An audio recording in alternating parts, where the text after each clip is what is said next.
Welcome to Week 3, Day 1 of the Halo Championship Series Pro League. I'm Elamite, and join with me, I have the longest-standing Halo coach in the league, getting a start all the way back in Halo 2, Ryan Towie. It's so good to be here. I'm so excited to be able to be with you guys for Week 3. I do have some large shoes to fill for Strong Side, who is on vacation, but I'm just so happy I have the opportunity to be here.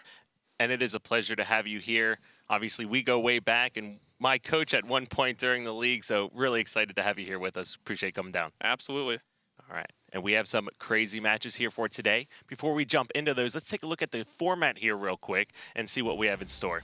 The top 8 teams in North America qualified for the league and will play each other twice during the season, with the top 4 teams advancing to the season finals. 5th and 6th place teams will have their spot guaranteed for next season, but the 7th and 8th place teams will fall to relegation and have to play against some of the open circuit teams for their spot in the Pro League. Taking a look at the current standings, no surprise here to anyone, we have Counter Logic Gaming 4 wins, 0 losses. Now it's a tight race for these next couple of spots. We have Team Envious with a 3-1 as well as Renegades in a 3-1 series, followed by Enigma 6 at a clean 2-2. And then right below them in 5th place, we have that legendary Evil Geniuses roster. Of course, everyone knows all the guys on that team. Allegiance following in 6th place. Optic Gaming down in 7th place, with Team Liquid still looking for their first win down in 8th place. I sense a little bit of bias there maybe on that 5th slot Evil Geniuses, but no one can blame you here.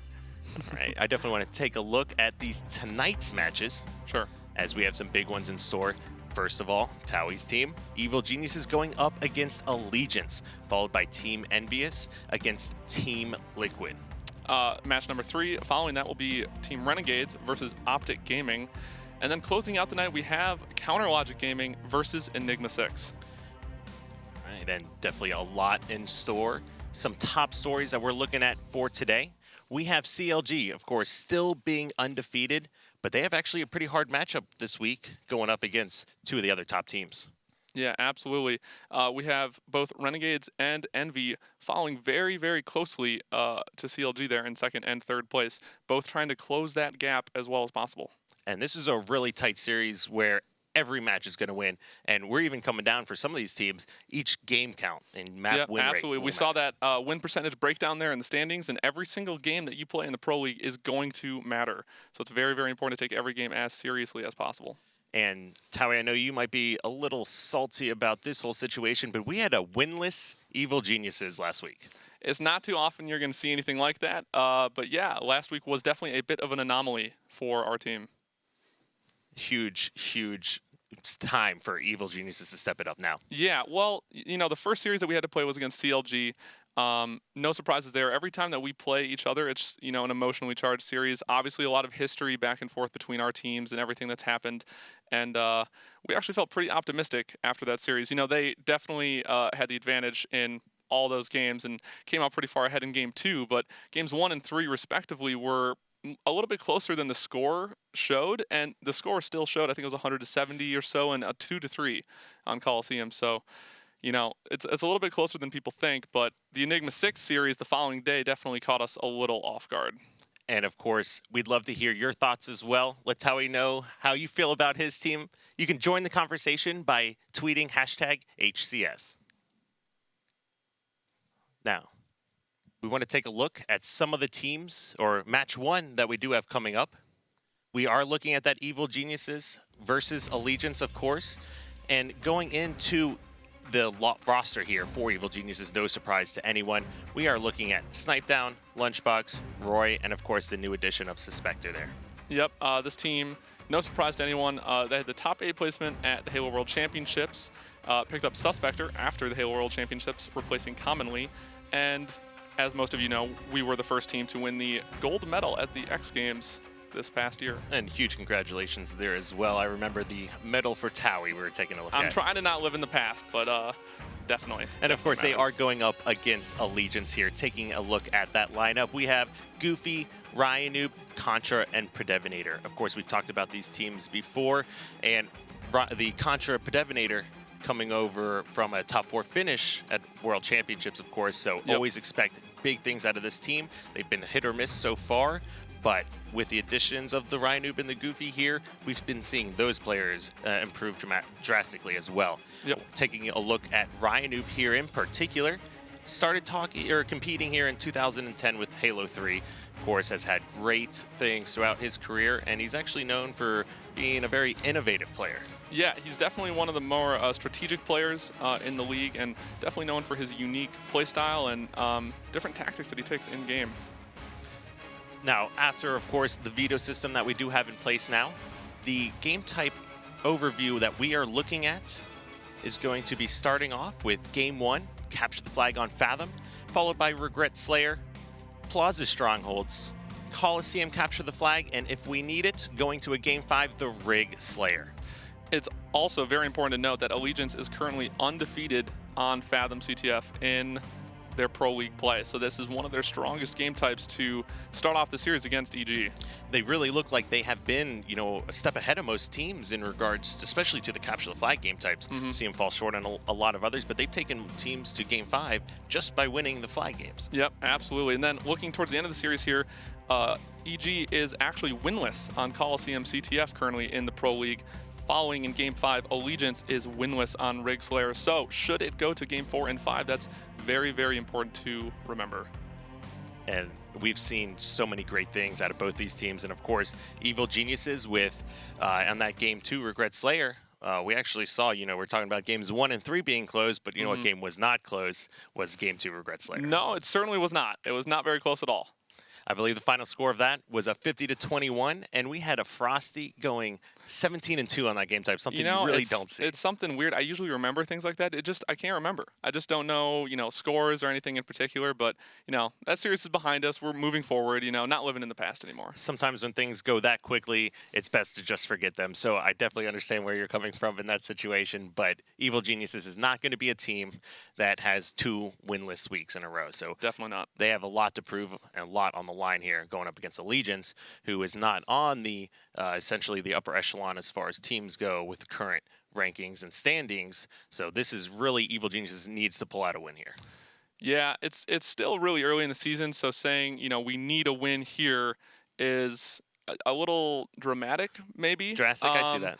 But considering the tenure of our team, our past success, how most people view our team, our history of success, especially online and scrimming other teams, it was definitely surprising the way that we came out last week. So we're definitely looking to rebound as quickly as possible with our matches this week. And regardless of where Evil Geniuses is at as far as standings go, this is a team that is always considered one of the top dogs in the league. Yep. Competitor with CLG and that rivalry that exists. We've seen over the years Evil Geniuses be a step ahead of everyone, but CLG right on their tails. And now we've seen CLG actually pull away from the pack, and now it's going to be up to Evil Geniuses to see if they can bring that back. Yep, absolutely. So, besides this match that we have going up today, tell me about the match you're most excited for. The match I'm most excited for, to be honest, is going to be our match of the night, I believe, is CLG versus E6. Now, we saw just a few days ago, I'm not sure when was that Beyond tournament. There was a Team Beyond 4v4 tournament that CLG competed in with a replacement player taking the spot for, I believe it was Royal 2. That's sure. correct. So they ended up playing Enigma 6 in the finals of that tournament. How did that go? I don't remember the series score, but I know that E6 came out on top, surprisingly. I believe it was a Game 5 that it did go Okay. to, but it was Enigma 6 actually pulling away that victory over CLG. Now, when you replace one player on a team, it completely changes the whole dynamic. Oh, it's not even close. You Yeah, might be able absolutely. to compare Royal 2 and Snipe Down as they're both ridiculous weapon skill, especially with the sniper rifle. We've just, over the years, so many amazing things. Even over the HCS Pro League, we've seen so many things out of both of those players. So the dynamic changed. Of course, this wasn't something they prepared or practiced for going into that. Sure. I mean, I would imagine, having someone else step in on your team, especially a team like CLG, they're just going to take it a bit more lackadaisically than they would, other scrims or tournaments or practices or anything like that. Not to say they're not trying or not taking it serious, but it's definitely, you can't really take much from those results just because the team is different. There's really not much you can say about CLG or E6 when they're completely different rosters that we're playing. But with that being said, I saw quite a lot of hype for Hook all over Twitter during that tournament. Absolutely. You've heard it from Kratos himself. Hook is the best player in the game. We've heard it. And Enigma 6, this is a momentum team. We've talked about it time and time before. A team that is either going to come out and get 0-3 or come out and then 3-0 someone. And that's what we saw from them before. I just don't know who they 3-0 though, like which teams recently at all, possibly. Well, maybe we'll see that here today. That would be a good match to see. I'm really excited to see how they come out against CLG. They clearly came out and played exceptionally well against our team in their most recent match, and obviously they want to, take it to the best team in the league and see what they can do there. Right. And Kratos has said that these 4 players, are on par with CLG as far as individual skill goes. Of course, the teamwork that CLG has been able to build over these years now, but especially since the recent acquisition of Lethal there, is just phenomenal. And like we just said, replacing one player with Snipe Down can completely change the dynamic and how it's played. So I can assure you that CLG probably isn't too happy about that loss, and they're coming out strong today. I know the guys on CLG pretty well, and they are definitely not too happy about it. They aren't going to take anything from that, like I said as well. But anyone that's playing in that, they absolutely wanted to win too. So, for sure. These game types, I'm sure they've, obviously, through the Veto system, they are prepared. They're probably a matchup of similar game types of what they previously played. But Royal 2 obviously knows what happened in that series, and he's coming out to prove that. I would expect to see him coming into the series to establish some dominance, for sure. When you are replaced by a player and fall a little bit short, one puts Royal 2 on a pedestal there, essentially, as just this insane player. Some might say, but others possibly could also argue that, the whole dynamic of the team team is changed when someone else fills in those shoes. So it kind of changes everyone's role on the team. So it's hard to really say who's being put on, what pedestal here. Okay, fair enough. I can give you that one. Now, back to the match that we were getting ready to go into. Of course, this is your team. So how did they feel about you when you told them that you were coming out here? Well, that conversation didn't necessarily go very well. But I was able to convince them that it was for the best. I have obviously been a part of all of our competitions for a long time now, and not even including just Evil Geniuses, of which I've been coaching for every match we've had, both online and offline at LAN tournaments for the last 2+ years. Roy and Lunch and I have been teaming for, I want to say 7 years now, at least since, you and I were teaming at the same time. So I haven't missed a tournament of the 3 of ours in a very, very long time. It's definitely been a long time. And you actually live with some of these players as well. So definitely change of pace there, and very interested to see how they're going to perform without you.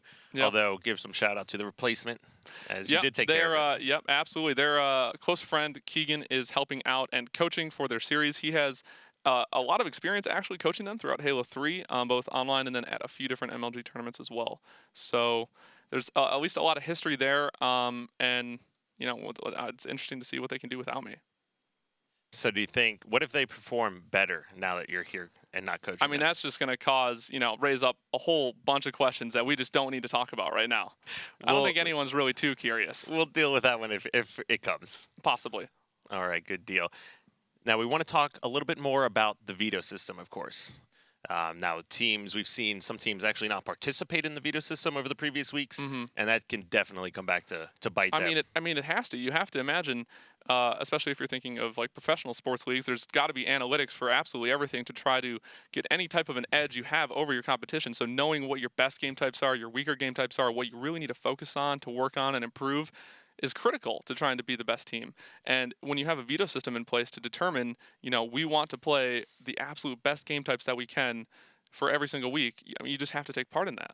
And every team, like we've seen it back and forth where 2 teams match up, depending on the map, might be a steak dinner, essentially, depending on what map you're playing on, regardless of, being Team Slayer. Yeah, and not just knowing, your strongest and weakest game types, it's very important to analyze the competition as well and understand, okay, so this team is vetoing this one. We want to try to make sure they don't get this one because maybe they have a significantly higher win rate on this map versus our win rate on that map. It's a bit of a chess game to try to figure out which, maps you want to veto, leave on the table, try to play, but it's just so important to trying to make sure that your team has the most success possible.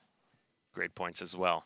Definitely something every team needs to focus on and constantly improve as the season goes on. Now, if you haven't listened yet, there is the new HCS podcast by Strongside and This is true. Tashi. And they actually touch base on a lot of those veto rules and exactly how teams are using that and developing it across the season or as it goes on. Yeah, as an HCS fan and Halo fan in general, I believe they had the lead multiplayer designer, Quinn, on for their week 1. And then week 2 was Penguin and Rain. Penguin and Rain. So they go into extreme detail, discussing everything HCS and Halo related. And as a Halo fan, you just have to check it out. It's actually even better than I initially anticipated it was going to be. Way better. Fantastic interviews, just extremely knowledgeable players, of course, Strongside, and then Taji, community manager as well, coming in and just giving great info, giving you an insight into the players' minds, what they're thinking going forward. And then with that most recent episode, Penguin and Rain, who were actually teammates at the World Championships. Yep, absolutely. So huge things to expect, and I can't wait for week 3 as well there. Yeah, definitely looking forward to checking that out as soon as it drops. And then a little side note here for me personally, it is also my mom's birthday today, so happy birthday, Mom. Wow, happy birthday to Mrs. Elam. Did not know that at all. So big day for the Elam boys. A lot of the Halo Pro players have probably, at one time or another, spent time in your parents' house. So big birthday celebration for Mrs. Elam for sure. That's true. There are a couple families, and she is one of the OG moms, if I had to choose something. 2005, she's been a fan of competitive Halo. Just amazing. Just great support anyway from them as well. So huge things and great shout out. Yeah, absolutely. All right, now we do have the rest of today's matchups that we are looking at. Game 2, Team Envious versus Team Liquid. Now, Tyler, how do you feel about this match? Of course, we had a huge change that maybe some people saw coming, but either way, great change. Essentially, we talked about week 3 having the ability to change lineup. Yep. Well, we actually had Assault step down from Team Liquid, and now we have Denoxide from Team Elevate that has stepped up to the big leagues, I should say. More or less, yeah. He definitely proved his worth very well throughout the Halo World Championship, the qualifier, leading into the Pro League, the LCQ. We saw him perform extremely well there. And, I'm just really excited to see what he can, do once he's in the Pro League now. Yeah, and we talked about how one player can make such a big difference on a team, a.k.a. last night with Snipe Down. Yeah, absolutely. I mean, everything changes for every player on the map when one player on the team changes. So it's important, and it's very exciting to see what they can do. And that's going to be a lot of pressure on Denoxide as well. So that's something I was really curious to see. Yeah, absolutely. As a younger player, I'm not sure how he's going to be able to respond to that, but he's done extremely well in almost all online competitions that I can recall. So. And when you say almost all, is because he has had, I watched, of course, more Halo than most people, I would say, and kind of a few questionable decisions, essentially, in late game scenarios where they end up losing a 50-49 game. And if you were watching the streams or watching the players themselves, he definitely got a little flustered there. And that is something that comes with experience. The more you play, more better able you are to control your own emotions. You do things to help the team. And that's going to be a huge weight on his shoulders, as there is no more goofing off. Like, this is the real deal. And when you join Team Liquid that has yet to win an actual series in Pro League, it's all or nothing at this point. Yeah, absolutely. I was just going to touch on that. For a lot of the players that have been around for a while, the veteran players, this is definitely like a full-time job. Essentially, you're in the Pro League. You take this extremely seriously, and we've seen, depending on the age and maturity, it's maybe not the case for all players in the Pro League. So it's really important and something to look out for. And you know exactly how serious CLG takes it. We heard it from Royal too. This is their job. They wake up every single day and they play Halo and they play to improve. Not only do they get on and just go through the motions, but they are constantly trying to improve. Yep. Yeah, I mean, it shows with their level of dedication to practice and their practice schedule, but how they perform in matches and how consistently they will still practice and repeatedly go over things and repeatedly look to improve, every single game type. And now for match 3, we do have Renegades going up against Optic Gaming, of course, fan favorite Optic Gaming. Of course. And, interesting little side note there is with all the players being out here on the West Coast for E3 and whatnot, they are all playing from the same location, and huge shout out to Esports Arena as they are hosting them to play. Yeah, absolutely. And we touched on this a little bit earlier today, but, you know, playing all side by side, recreating like a tournament environment, being able to look off your teammates' screens and more easily go over things is just such a huge benefactor for their team. And now we do have the players ready, so we definitely want to jump in and see what's going on. We have game one, capture the flag on Fathom. Let's go ahead and jump off with Contra. We know Allegiance is undefeated on this game type, and see what he has in store. He tries to push bottom mid and contest that railgun. However, Borg, aka Roy there, is able to pick up the kill and grab that weapon. So taking a look with staying on board with Contras, and Snipedown is pushing into his base. Snipedown winning a huge 1v1. So this is actually such a good play, such a great play there by Snipedown. He knows that, especially if he's able to get that flag out, this is going to be really important for EG here as we're trying to make sure that this flag stays out. You know, there's not much map control for either team here. It looks like EG is definitely trying to push in and apply some pressure to these spawns, but as you see, Snipedown pushing off of his respawn here immediately to the other side. Getting caught by a perfect by Contra, though. Those are great shots. They're going to definitely want to try to move in as fast as possible for that flag pull and run it the opposite direction. And so with the flag being out for Evil Geniuses right now, Camo in the hands of Suspector. He went to go get a flag pull, although he was in fact taken out. Now, huge play by Roy, if you saw it in the player kill feed there. Such a good play so far. I just want to point out real quick that this flag has been out this whole time, and this is all from that original pull that Snipedown had. That's one of the most important things you can do on this game type is get those flag returns. Secure the flag. Make sure the other team can't get that touch. And we were able to relay that flag back across the map over multiple flag runs and spawns. That was actually a lot more impressive, and I'm glad you pointed that out as well. We had a flag pull within the first 30 seconds or so that took another full minute to actually move across the map and capture. No one from Allegiance was able to get in the opposing team's base to get a flag pull and try to contest that. So huge play. Evil Genius is coming out strong against, like we said before, an Allegiance squad that is undefeated on this map. Yep, this is very important to see what Allegiance is able to do right now. Well, they have control of the base. It seems like they are trying to run a counter cap here. Not much map control for either team, but it looked like EG was able to push in for that flag pull. So Contra and his teammate there are correctly running the counter cap in the opposite direction. And in the kill cam feed there, you do have Ryanoob with the railgun as well. So huge plays being. We're going to stay on board here with Contra for just another moment through this next life. You're taking a look at the stats real quick. He's at 6 kills already. Yeah, absolutely. As we have, it looks like Roy has managed to pick up the railgun, pushing in towards, takes out Contra up top in the blue treehouse, while Eric here is running the flag through blue treehouse. Roy looking to try to get those slays as we push the flag forward. This is definitely somewhat of an in-between area where you want to try to run it when the other team is either dead or alive, on respawn, and some players are still alive and pushing you. So it's definitely complicated when you should be running the flag there, but they're wisely trying to get those slays first. Contra pushing in, no flag out yet, but getting some shots on Snipedown. That's one player going down, so one for each team being dropped. Looks like Allegiance finally getting a little bit more aggressive here on the flag. Yeah, absolutely. That was a great job to get those cleanup kills for EG.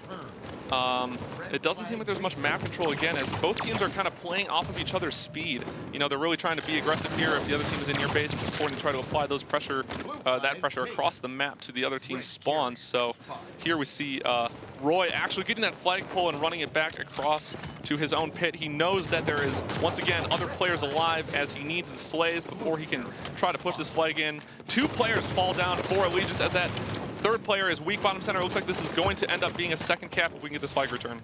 So huge plays by Roy. What we're seeing out of Evil Geniuses this game is they have a kind of an interesting new strategy. They keep running the flag out. They get it right across pit, and each time they've literally stopped running the flag to reassess the situation and figure out what exactly they need to do, whether or not they're grabbing kills, running the flag away, trying to avoid getting killed. Roy grabbing the new railgun, missing that first shot, but wait for him to get his shields back here. So important, though. His job as what a kill from Roy. His best, most important job there, I was going to say, is to stay alive, but getting that trade off is remarkable. back to what you're saying for the strategy there is more of just a product of the game and the speed at which it's being played. You know, it's really important to always try to get that counter cap or get into the other team's base, and the order of operations of getting your flagpole, slays in that correct order and running that as fast as possible. It seems like that is happening right now for EG. We're not overslaying. We're pushing at the appropriate time and getting that flagpole out as fast as possible. Now being taken out here, you do have both one member down for each team, and taking a look at the stats, Contra 13 kills on the other end, Snipe down 11. Big plays here in front of the base. Important to note, yeah, Lunchbox just got that flag out through the treehouse. It looks like Ryan is going in for the return, unable to get the kill on him as he does get the flag return. That third and final cap was all the way back to the EG base.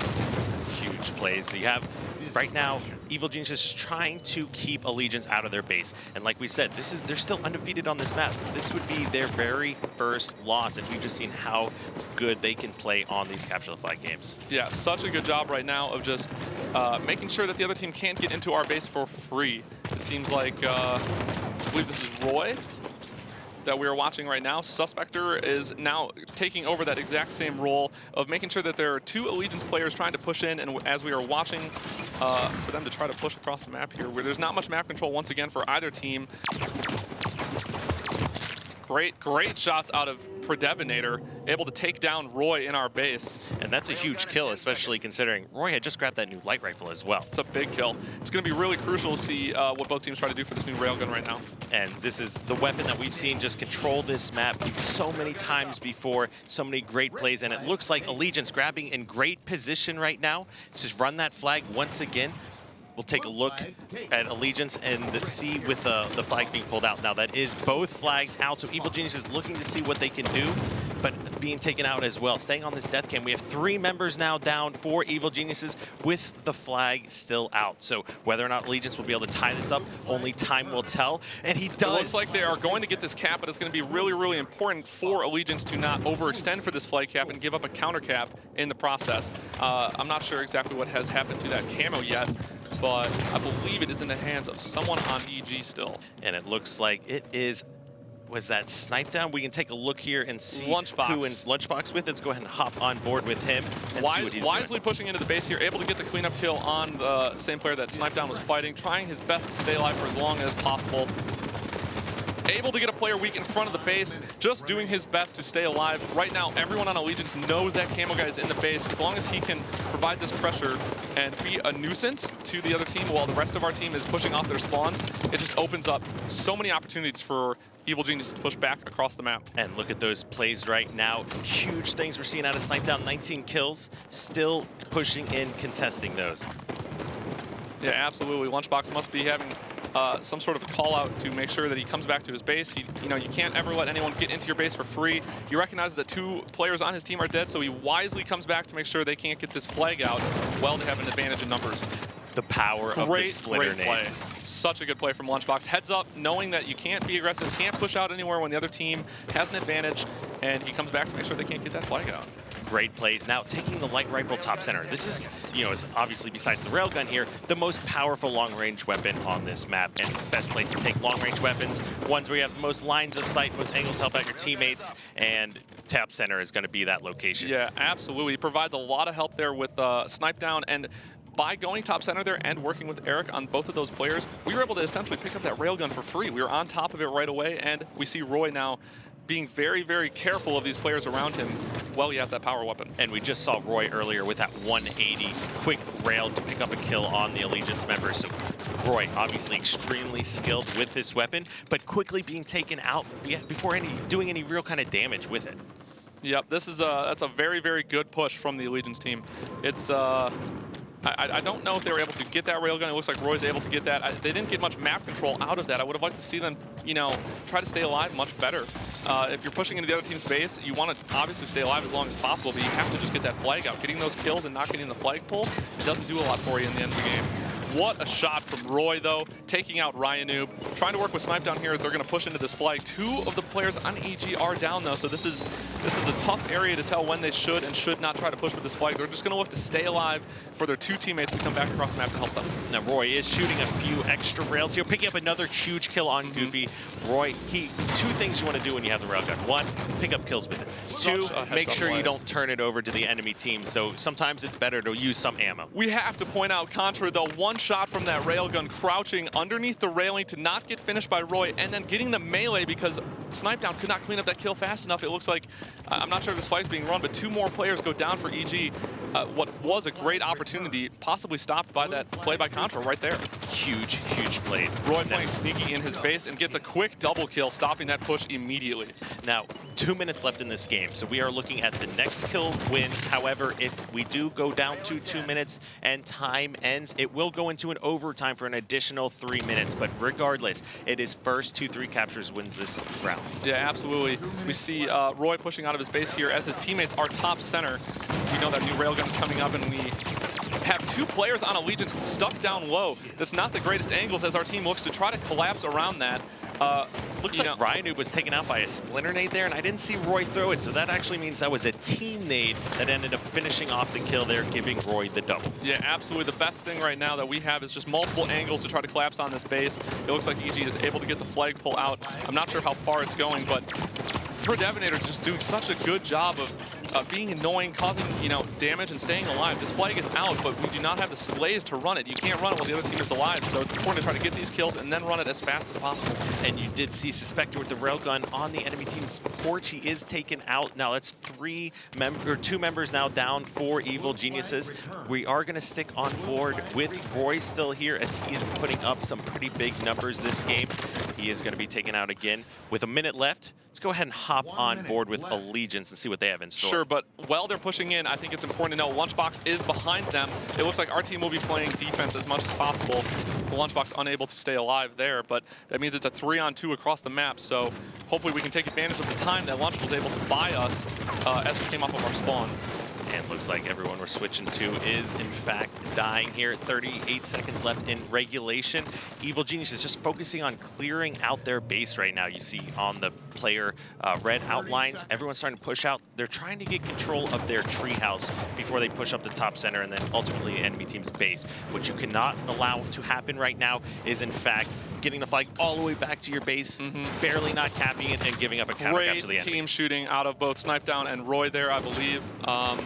It's just so important to have that correct order of operations. You need to be able to get that flag out and have players still on respawn so that they're not fighting you while you try to get it out of that base. We saw that on the first 2 EG caps, and we saw them not do that as well on their last failed attempt to run it.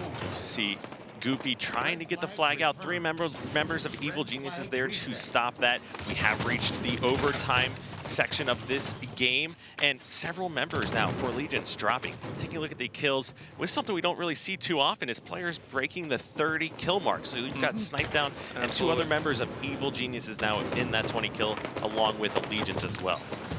It looks like this is going to be a good opportunity for EG, though, as both players on Allegiance are taken out at the same time. It's always very, very important to try to buy as much time for your spawners on your team as possible. If you both go down at the same time on the same respawn, that means it's 8 seconds of free time on the map where 2 of your teammates are down. So it's important for EG to try to relay this run while they have that time. And they were not able to get the flag return there. Roy actually runs the flag, respawns up again. Great shots out of Roy.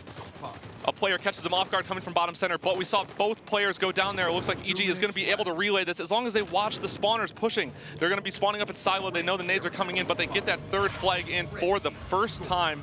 We see Allegiance lose. Right, we talked about how good they were at capture the flag and specifically Fathom, and now we see them fall short to Evil Geniuses, who was once again winless in that week 2. Taking a look at the final stats, we did in fact have someone break that 30 kill mark. Snipedown in at 31 kills and 2 flag returns, so he was still being objective focused here while putting up some big stats.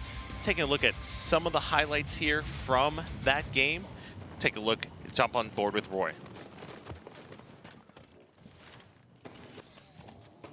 And look, there was a lot of flag running here. There was. One of the things I'm most surprised about was the way Evil Geniuses consistently ran the flag just past pit before basically reevaluating every The situation. most important thing to take away from this game as a viewer is to look back at the last time we played this game type against, was in our last match against E6.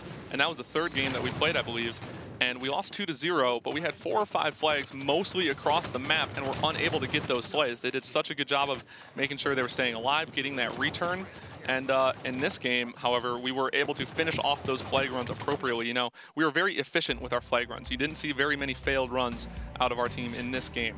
And as you see it, Game 1 going to Evil Geniuses 3-2. Now Allegiance can't be too happy about that one, but they need to refocus and get ready for this Regret Slayer, because we've seen just how big of margins of victory teams can have. If you get trapped on a spawn cycle, the best teams will be able to just continue abusing that spawn cycle, constantly having the numbers advantage, and just completely run away with the game. Yep, absolutely. This is our fastest paced game on the circuit right now. So it's going to be really, really important for Allegiance to try to bounce back in this game. You don't want to go down 2-0. And based on last week's results, we had a lot of 3-0s. In fact, Friday was all 4 matches being 3-0 victories. So Evil Geniuses, obviously not going to have a winless week 3 here, coming out with that strong Game 1 win. Definitely not. Definitely not. And Regret Slayer, you know, Tao, give me some sort of a prediction here for this series. Well, first off, I probably have to apologize for saying we and our and my and, you know, referring to Evil Geniuses as my team constantly. I can't really help it. As a member of the team, I will probably refer to them subconsciously as our and we throughout the whole match. But for this series, it seems like we are playing as aggressive as we should be. You know, playing fast when you should be playing fast, and playing slow and slowing things down. We saw Lunch especially make that play to come back to our flag, knowing that he needed to watch for the flag pulls and appropriately shutting down 2 people. You know, Roy got that double kill on our base too. So it seems like we, through maybe a bit more consistent practice this last week, are, you know, doing things a little bit better and more back to normal, essentially, with what we had, you know, pre-vacation time for our team. Now, I definitely want to get, you know, a little bit more information about that first game with that capture the flag, without obviously giving away any Evil Geniuses secrets here. Of course, naturally. That strategy, essentially, that we saw, where you get the flag out, run it a little bit out past that 50-yard line, and then stopping. Obviously, that first cap was over a minute flag run. And especially for Fathom, that's a small map. That's tough to see on Fathom. I can't tell without the communication. It's hard to tell whether that's, you know, EG doing something extremely well, or whether it's Allegiance possibly not doing something well enough, or making sure that, you know, they're securing their flag returns, because I feel like they, especially when it was in front of their base, after the initial flag pull to start the game, they could have probably gotten that return, but the fact that it was still sitting out front instead of just being in the base allowed us to be able to get the flag and relay it back across, like, you know, 2 or 3 sets of spawns. So it seems like EG is definitely playing a little bit more aware. And if you were there with them right now, coaching this team, you know, what would you be saying to them, you know, after that Game 1 and, of course, going into the Game 2? Going into Game 2 especially, it's important to always be as hard to kill as possible for this game type. You know, the last time that we played this in our Pro League match, it didn't go very well. It was against, I forget who we played, and I forget the final score exactly, but it didn't end up in our favor. You don't have to share it. If it doesn't, you know, if you don't know, you don't know. But we probably could have played that a little bit better, and we've already, you know, while I was still going over things, you know, with our team, talked about what we really needed to work on, what we needed to improve on most, and how we're going to fix that game type for us. So I'm sure the guys are already focused on what we need to be working on for this game. All right, good deal. Now, with that Regret Slayer, so of course I see you predicting Evil Geniuses. Give me a thought on what that final score may be. I'm gonna go around the 50-41 mark. You know, it's gonna be close maybe, and then we're gonna see EG kind of pull away there a little bit in the middle of the match, go up, you know, maybe 10 or 15 based on, you know, top middle control, rotating sets of spawns. We're going to see Allegiance come back a little bit, but then EG is going to be able to, you know, finish it off strong towards the end of the game. And of course, the Allegiance squad was the one where we saw Renegades go off on a few of those game types, especially those Team Slayers, just putting up huge numbers, especially from Ninja. Insane margins of victory, especially. We hardly ever would see that. It was quite a surprise and a pleasure to watch as well, just seeing those highlight reels and montage clips just over and over and over again. Yeah, absolutely. Looking ahead, I believe Game number 3 is Plaza Strongholds as well. So it's going to be very, very important, obviously, to not go down 2-0, but I know that is one of our better game types, I believe. Of course, with the Veto system, wouldn't be surprised having some of your better game types make it to the actual series and what you're going to play. Now, Regret Slayer obviously was a domination against CLG. It was 50-21, if you were wondering. And your team is going to be obviously improving upon that. All right, going over those. Oh, I hope so. What happened, last week after that series in particular, because you were there with the team? Well, after the CLG series, it wasn't any sort of, pessimistic attitudes. No one was unhappy. I mean, the lack of practice that we had was out of our control. We had a couple players with obligations that had been in place for a long time, and sometimes a few things will conflict with your practice schedule in Halo, and it was unfortunate that it happened around the same time that we had 2 of our Pro League matches. But in the grand scheme of things with the whole season, it's really not the end of the world.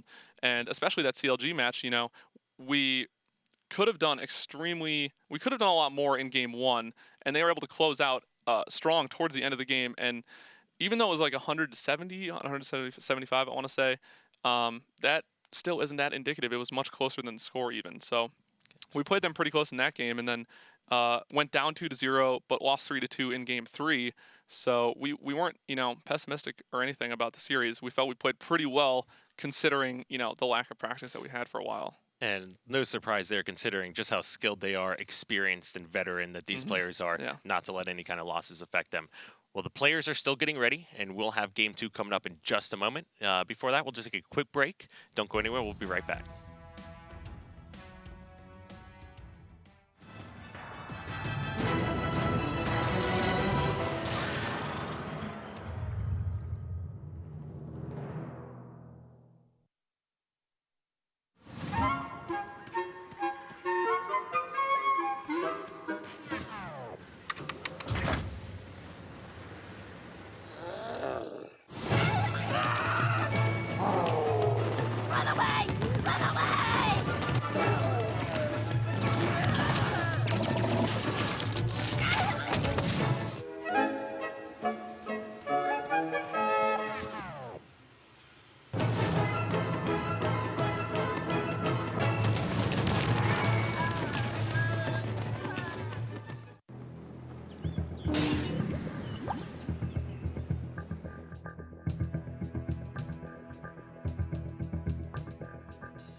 Hey guys, Sean here with Forge Labs. We are looking at yet another Halo 5 Forge map.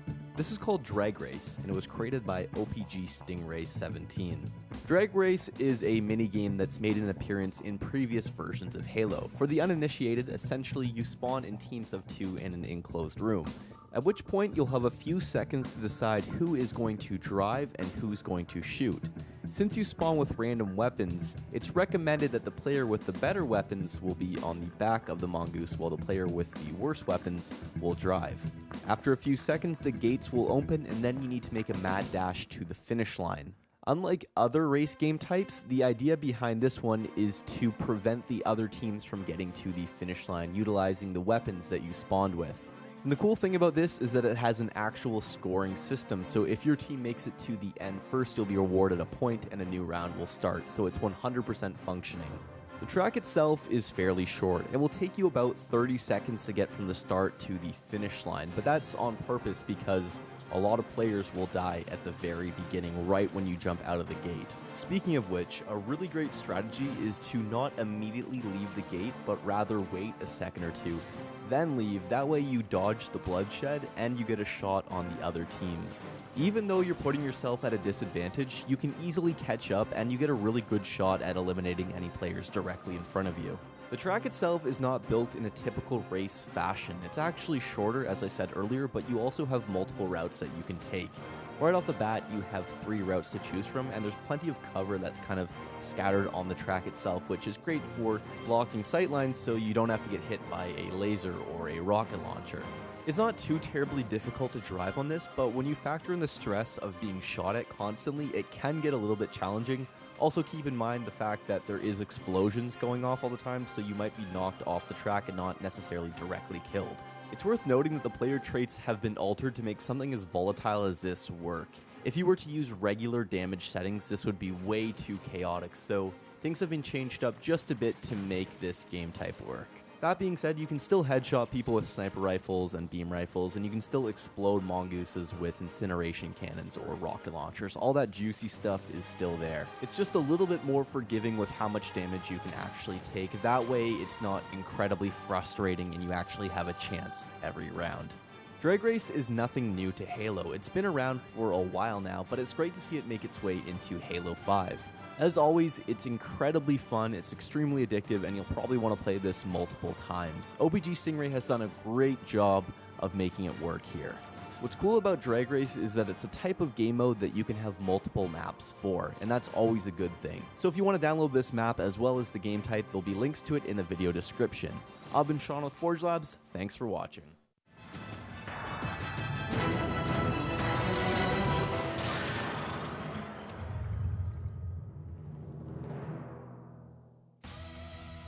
And welcome back to the HCS Pro League. We have the players ready, about to hop into Game 2. We are going to be looking at that Regret Slayer. Take a quick look at that map and what we can expect here in this Team Slayer 250 kills. And of course, as far as who we're looking to start off with. I think we should start off with Snipedown. You know, we saw him putting up pretty big numbers throughout that entire Game 1. I'm not sure what he ended up with. Was it 30? A little over 30 kills, but still an impressive showing from him to start off the series, and hopefully he can carry that momentum right into Game 2. And of course on this map here as well, you do have that overshield spawning bottom center. It's going to be a huge point of contest for both of these teams. So beginning here off with Snipedown, we do have, looks like all 4 members still low, charging towards that OS. Great team shooting out of EG to take care of that first guy. It looks like Contra, I believe, was able to pick up that overshield off of spawn to start the game.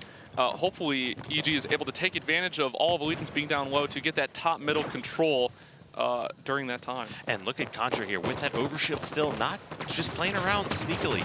He's running around contesting and killing Snipedown, picking up that plasma caster.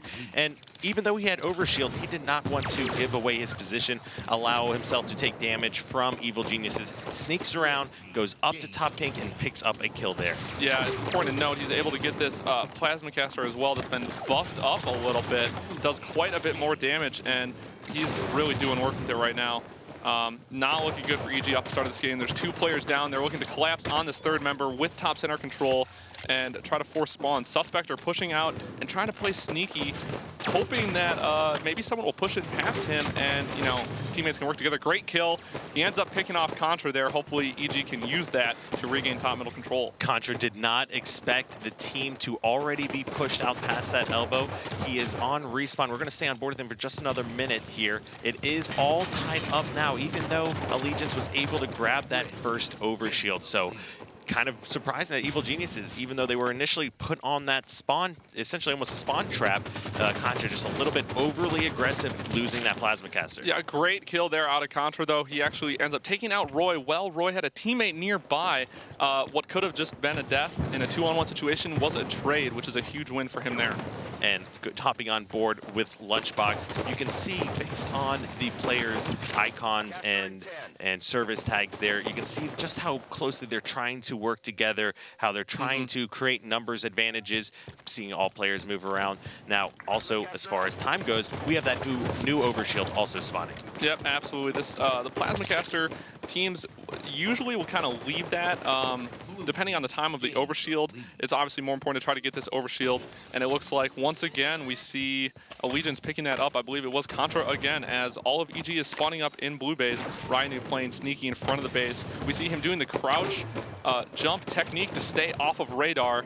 Contra pushing in as fast as possible, knowing he can take that damage and wanting to clean these guys up on the arch side, making things more easy for his team. That was a very, very heads-up play that you may not recognize otherwise. And just a little over 2 minutes into the game, we have Contra already with both overshields and 2 plasma casters. So he is extremely objective-oriented right now, trying to pick up these kills, fighting, and in fact picking up that kill on Suspector. Ends up getting cleaned up. What's so important to point out, though, it's 19-19. We've seen Allegiance with both overshields, both plasma casters, and top middle control, but they just went 3 dead and are, in fact, losing the game right now. EG is playing extremely well. And you see everyone is about even here as far as their kills. No one's really kind of gone off and started racking those up, even though we saw so many power-ups and power weapons here out of Contra. He does have the BR, looking to contest that.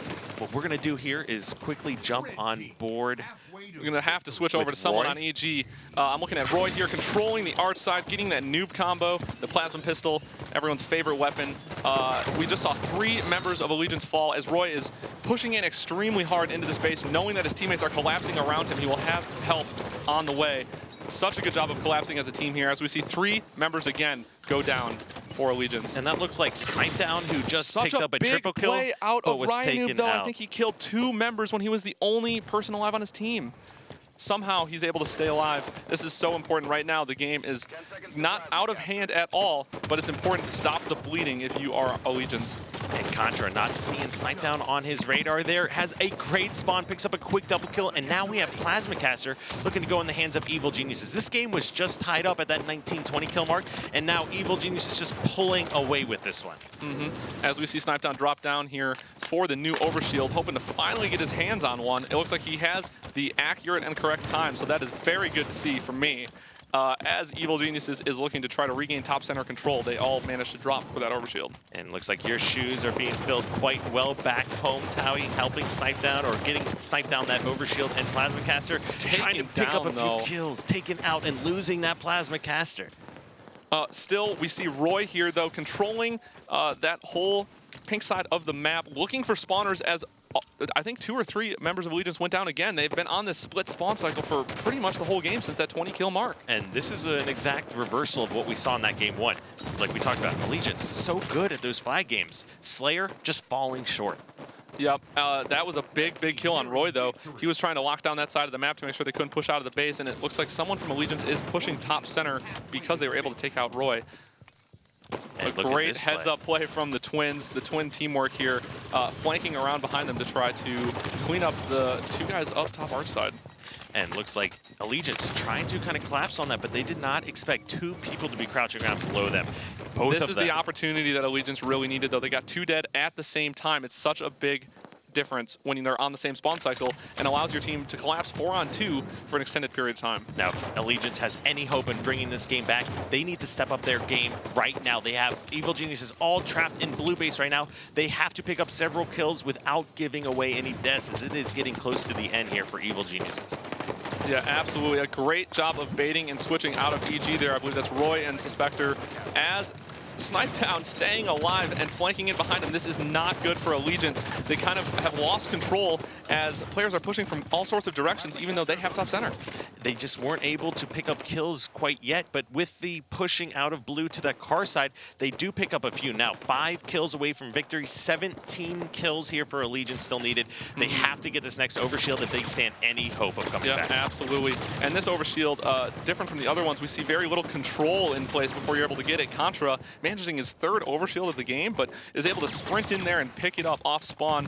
Very little control as players were more focused on just getting top center, because you see how important it really is to controlling this game. Contra still with the overshield, pushing top center. That's a Plasma Caster on Roy's back. He drops down, trying to stay alive. As long as Evil Geniuses trades kills or 1 for 2 in this scenario as well, they're going to win this game. Yep. Here we see EG not really focusing as much. Obviously, this guy has overshield, but on that top center control, just looking to get those last few slays to close out the game as soon as possible. Snipedown, he is or does have the Storm Rifle here in his back pocket, always known for his great ability to move around the map, using that slide jump or thrust slide jump to get to top center. Wasn't able to pick up any kills here, but this game is starting to come back.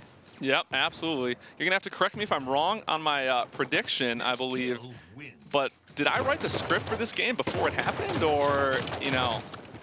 You very well might have. You called it a huge lead being taken by Evil Geniuses. Allegiance looking to bring it back. Now, 1 kill away from Evil Geniuses. This is a map where it's very difficult to try to bring anything back. And just like we say, that game's over. And that's a 2-0 lead now here for Evil Geniuses. Yep, absolutely. They did what they needed to do in that game. The most surprising part of that gameplay was seeing Allegiance with control. We saw them with map control in the beginning of the game. They had the overshield. They got that plasma caster and the second plasma caster, and it was a tie game. They were not doing a good enough job of staying alive, or at least focusing on top center control after collapsing. Maybe they were too slow to recollapse on the other spawns. And we want to take a look at some of the replays that we saw here in this game, including those beginning overshield contests. And there is, taking a look at the stats here, we saw some crazy things out of Evil Geniuses with lots of kills and assists being included there from Snipe Down. Big things out of him this series so far. And then, of course, on Allegiance's end, huge plays from Contra as well. Yeah, with kills absolutely. And assists. I'm not sure if any of my teammates are watching this broadcast right now, but I'm going to have to give them a big shout out for accurately making me look like a genius. Going to be close for a little while. Maybe EG will pull away by 10 or 15. Allegiance is going to get back into it, and then it's going to be closed out. I think I said 50-41, 50-42. Remind me, how did the game go? It pretty much went exactly as how you predicted. Wow. Well, I mean, who would have thought? Wow. It is a good prediction, We'll see if you can keep the ball rolling here. We're going into a Plaza Strongholds for Game 3. Oh, I have to predict every single game?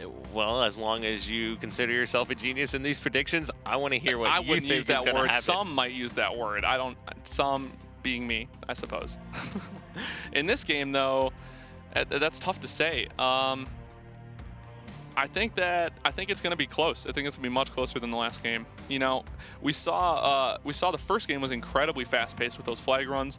Game 2, it looked like our team, Evil Geniuses, was able to do extremely well what we did not do against CLG, slowing things down to a crawl when you really, really needed to. When the other team has control, that's one of our weakest areas, is being able to break that control. And we saw in that game, it was only 19-19, 19-20 when they had control for the first half of that game. So, we're playing to our strengths right now, and definitely you can see the improvement from the last week to this week already. You have that right. You went 0-6 last week, going into a 2-0 Well, just looking start. at the specific scores, sure, but if you want to really get into the details of how a team is playing, maybe a little bit better. Okay, so if you do have to go ahead and choose a final score of this game, what are you going to do? I'm going to say it's going to be tied until around the 40 mark. 35-40 mark, it's going to go off and on.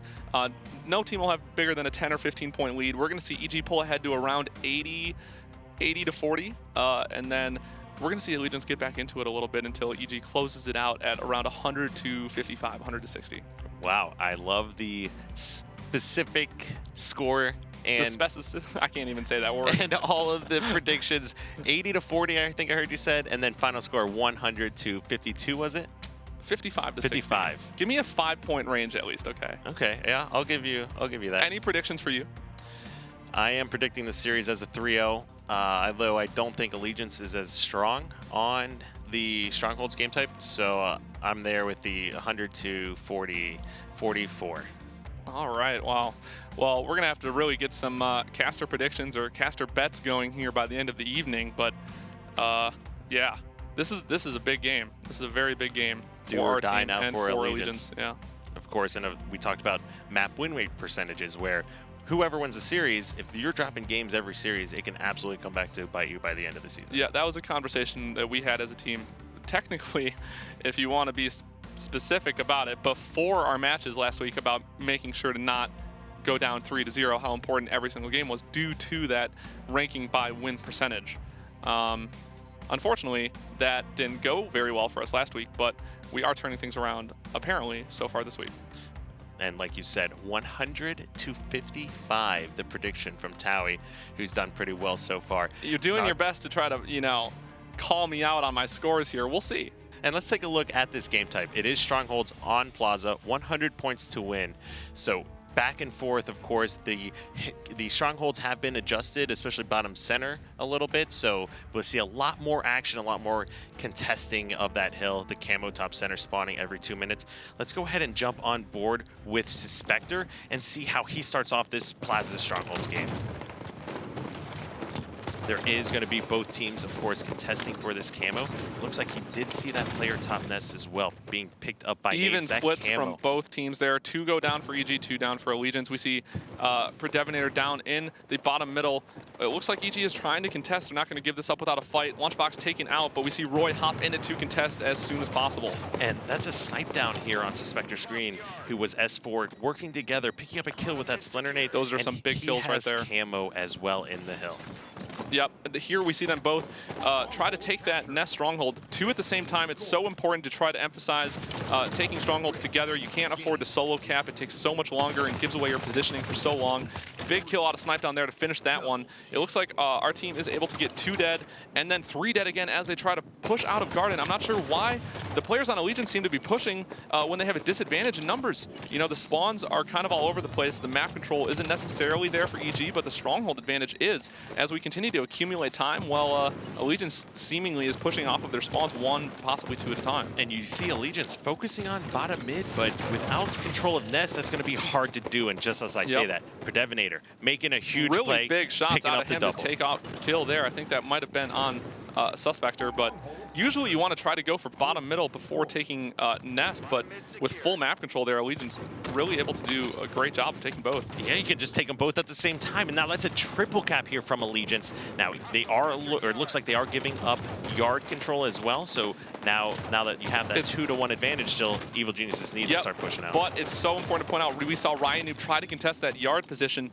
and that's something that a lot of great teams will take advantage of. They're able to get that kill on him because he overextended to, you know, try to secure that triple cap, and now EG is able to push out because they had that advantage for a split second in numbers. And sometimes, you know, that is a great decision to make, to go in there and contest it, but when you're going up against a team like Evil Geniuses, they're not going to just send one guy to try to capture a stronghold out of a 3 capture. So huge plays from Evil Geniuses, just working together, playing smart, and Ryanu being a little bit overly aggressive.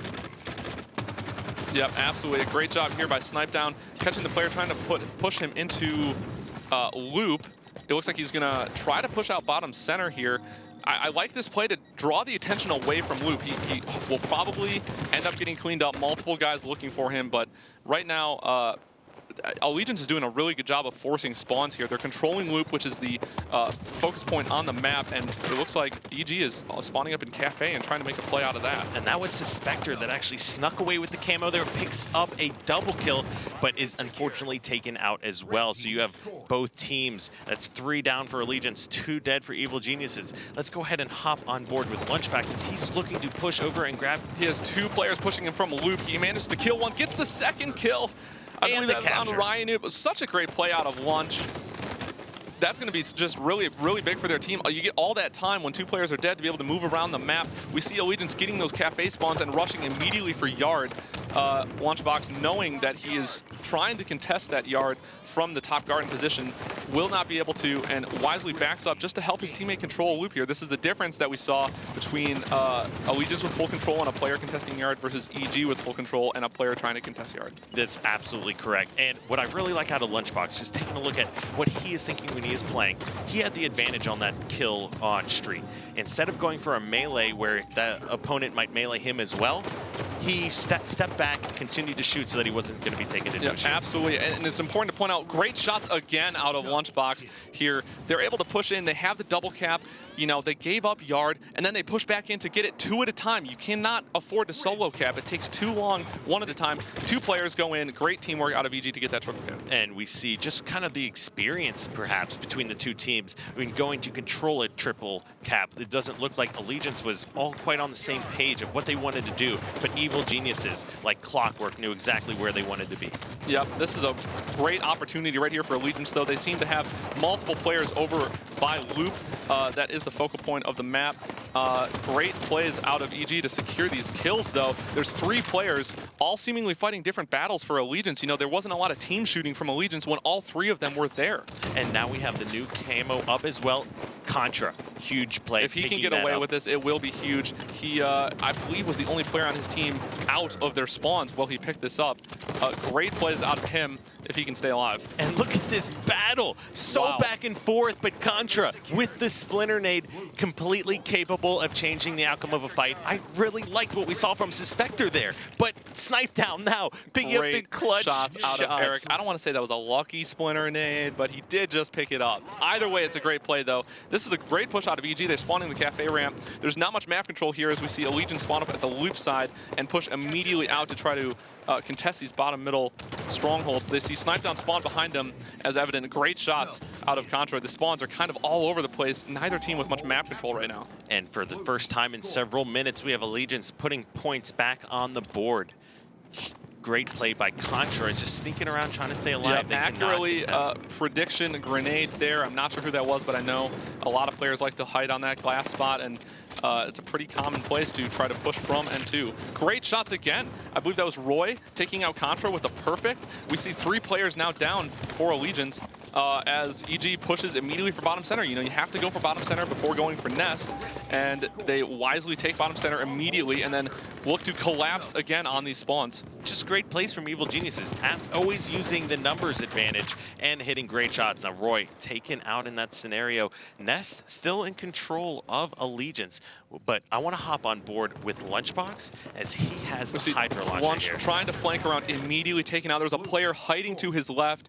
It looks like that was Contra. That's a great play out of him, but you know, now this is Allegiance's chance. They have map control again. They don't have the triple cap, but, you know, EG's spawns are split. There's 2 guys over towards Loop from Yard, and then we're split spawning here into Cafe. So it's important to definitely work together and try to slow things down. And that was just 2 members down for Allegiance, and now Spectre grabbing essentially a free camo. As long as he can pick up this kill bottom center, and in fact he does, this is quickly going in favor of Evil Geniuses once Absolutely, that's an unbelievable stay alive. It looks like he ends up getting cleaned up by Snipe Down. I was gonna say, this might be it for Team Allegiance. Lunchbox able to take out Goofy in the driveway. They're going to really have to just desperate to contest for this right now. Already up to 99. And there's just not enough time when you have a triple cap. Evil Genius is picking up that win. And Taui, I must say, 100-54. Once again, you know this team better than anybody else. Do you want to remind me how the script of that game went? Was it close for a little while, and then maybe EG got like a pretty big lead, but then we saw Allegiance kind of get back into it again and then close the gap. But you know, EG finished out strong, and what did I predict? 100-55. And let's take a look at some of the clips that we just saw in this game type and exactly how Evil Geniuses was able to walk away with a 3-0 victory over Evil Geniuses. Continuing where Friday left off, we've got another 3-0. Yeah, lots of 3-0s recently in Pro League play. These are some unbelievable shots out of Lunchbox, though. You can't give him enough credit for making the absolutely correct decision to slow things down, give up Yard, work with his teammate to secure loop control, and then push back in together to both take that stronghold. And Allegiance, and let's just touch that play again, just a fantastic kill, but huge shout out to Suspector in that situation as he jumped off of S4 twice in that fight to climb back on and try to fight. His movement is definitely next level, and you could see it there and how long he stayed alive. And taking a look at the series scores here, once again, we had Evil Geniuses taking Capture the Flag Fathom 3-2, Regret Slayer 50-43, and then, of course, Plaza Strongholds that we just watched 100-54, and Taui predicting almost perfectly the outcome of this series with scores included. Well, let's not just, give me too much credit, but did I not just predict the outcomes, but did I really just tell you how the entire game was going to be played before we played it? Now, I don't know if Game 3 went exactly the way you predicted it. It kind of was. It was still pretty close. It was pretty close. Okay. It was really close. And what we saw, the difference there was, in fact, what teams did when their backs were against the wall. You saw Allegiance, whether or not it was Ryanoob charging in or one of the other players that we saw as well, they just committed to fights by themselves, and Evil Geniuses is not a team that's going to let you get away with mistakes, and they're going to capitalize on those instantly, and Evil Geniuses is able to hold those triple caps so well this game. Yep, Halo is so often about whichever team can make the least mistakes. It's so fast, and you have to make so many decisions in split-second time frames. You just want to try to eliminate as many mistakes as possible, and that's kind of how that series seemed to go. Now we do have someone you are quite familiar with go ahead and take an interview quick with Lunchbox and see how he feels about that series that we just witnessed. And he will be with us in just a moment there. Looks like we're still getting that set up.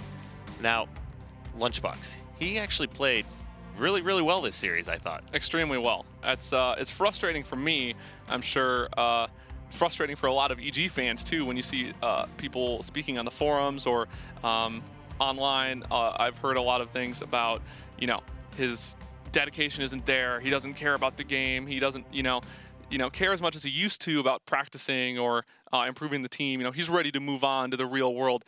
Is he ready to move on to the real world? I don't know. It looks like he's ready to play some Halo, and it looks like he's doing a pretty good job.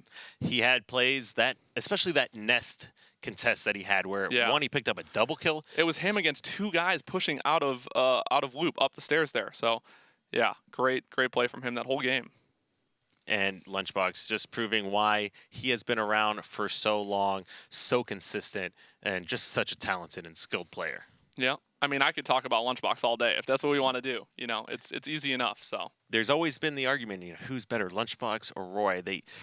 Roy probably has more flashy plays. Me. You can't do this to me on air. I can't talk about who's better. This is what the people want, Towie. They want to know who's better out of Lunchbox and Roy. I can say for a fact, I have never in 10 years beaten Lunchbox in any type of a 1v1, and we've played at least 1,000, 2,000, 3,000 maybe. Well, we can probably confirm that with Lunchbox, as he is ready, and we have him on the video interview as well. Lunchbox, how you doing today? And he should be with us in just a moment. He can be kind of slow, but it looks like he's joining us now. I've been here. I'm waiting on you. Oh, okay. All right. All right. Well, we just saw some great things out of you, Jason. Especially we were just talking about that whole nest battle you had was almost looked like a 1v2 scenario where you not only picked up a double kill, but were able to contest and capture the stronghold as well. Tell us a little bit about how this series went for you guys. Yeah, game one was really close. We were kind of back and forth the entire game. I think it was 1-0, then 1-1, 2-1, then 2-2. So game one was real close, and then game two we had a pretty comfortable lead the entire game. We let them make a little comeback there towards the end, but we ended up closing that out. And then Plaza Strongholds, went pretty smooth for us. We had a decent lead the entire game and kind of kept that throughout the entire Strongholds game. So it was definitely a pretty good series for us and a nice little confidence booster. And we appreciate you allowing Towie to come out here and be with us. He actually predicted your series scores, the series and series scores pretty accurately. He even predicted last game, to 100. Predict how the game would go, and I mean, did I get it exactly right for both games? Almost exactly correct. It's 100 just shocking, to really. 55. Well, that's good that he was correct about that. He was also correct that he has never beat me in a 1v1 at anything in Halo in probably 2,000 to 3,000 tries. Can you confirm whether or not I was able to beat Roy in Halo 3 Octagon at all? You were able to do that. Oh, and not me, my. I wonder which one's saying. better. I've beaten one of them. I haven't beaten both, Well, though. we'll leave that for the community to decide. They like to talk about those things. Don't they? And we all do as well. I've always wondered it, and, you've always been the sleeper, but in, like, say, for example, Halo 2 Anniversary, it's hard to debate that Lunchbox wasn't just the best player in the game. Yeah. I mean, I could sit here and talk about Lunchbox all day, if that's what we're going to do. Tal likes talking about me. Yeah, anyways, though, there has been a lot of talk, like I was just talking about, just in the community about, your full-time job conflicting with the practice schedule and all that. As a veteran in the league, can you talk to us about what that work-life balance is between gaming full-time and working full-time for both you and Justin? Yeah, I mean, the community just wants something to talk about when they're coming up with stories like that. I'm probably the last person on the team to take a night off. If we want to practice and whatever I have going on, I cancel or I make do and I'm on to practice that night. I'm not the one that's going to get on and play matchmaking for 5 hours by himself, but to me, matchmaking can sometimes be detrimental to the team and not beneficial. So, yeah, I mean, I feel like there's probably times that I could be playing more, but at the same time, I'm on every single night that we want to practice. So sometimes it's not an easy balance if during the school year, and I'm working 40 hours a week or more. So yeah, it's not always easy, but it's worth it. I've been playing Halo since 2007, and I love playing, and I love the competitive nature of it. So yeah, we're having fun now. Last week we came off of not practicing for 5 or 6 days, and it showed in both of our matches. We were pretty sloppy, so it's nice coming out with this 3-0 win over Allegiance this week. And we were talking about it earlier. You probably weren't watching, getting prepared for the game. That was Allegiance's first loss, game one, capture the flag on Fathom, that they've dropped this since Pro League started. So obviously, you guys have reworked what happened last week coming into this week. Tell us a little bit about what were the conversations like last week. After that, subpar performance there. Yeah, I mean, we were obviously all angry, but we were all pretty realistic about it. We hadn't played in 5 or 6 days while other teams were, so we showed up sloppy, and that's what happens when you show up to a Pro League match sloppy. You're gonna get run over. So, we didn't really let it phase us, or at least it didn't phase me. As long as we're practicing and playing consistently as a team, we're going to be able to contend with pretty much any team. So, yeah, we've been playing more this week, and I think we're all feeling a little more comfortable with each other and playing more as a team this week. And going into tomorrow, as you have another match going up against Envious, tell us what you've been doing to prepare for that match, as Envious is arguably the second best team in the league at this point. Yeah, Envy's been playing really well so far throughout the Pro League. So, yeah, we're going to play them like any other team. I don't think that we're going to switch up anything that we're doing for any one team, but we're going to have to come out strong and play good Halo to beat them. They're a tough team for sure, and they've been playing pretty darn well and winning quite a few of their scrims. So. It won't be easy, but we're gonna be coming out strong, hopefully. And most people already know this, but of course you were former teammates of Pistola for quite some time and had huge, amazing success there between you guys. What's it like when you go up and play Pistola now? I mean, there was no one more annoying to play against in Halo 3. He was unreal at staying alive and just being a nuisance wherever he was out on the map. And I think that he's kind of finding his groove in Halo 5 and playing a similar play style like that where he can stay alive, and he's got more options to himself now to stay alive with thrust and sprint and all that jive. So he's a darn good player, and he was a ball to team with. He's a lot of fun. So I think that yeah, he's coming out really strong in Halo 5, and he's been playing really well as of late. And I just wanted to say one more time, congratulations and a very convincing win here with that 3-0 victory. Thank you for taking the time to come out and talk to us here, and good luck on your match tomorrow. Thanks, guys, and Tao, don't blow it. Nice. Thanks, Jason. We'll talk to you soon. There it is. All right. And you heard it from Lunchbox there. Great guy, fantastic player, and we're pretty good friends. Putting a lot of pressure on Towie's shoulders. Yeah, I mean, what can I say? That's what our team does for me. And we're getting the next match, or the players are getting ready for our next match here. We will take a quick break and be right back with more action.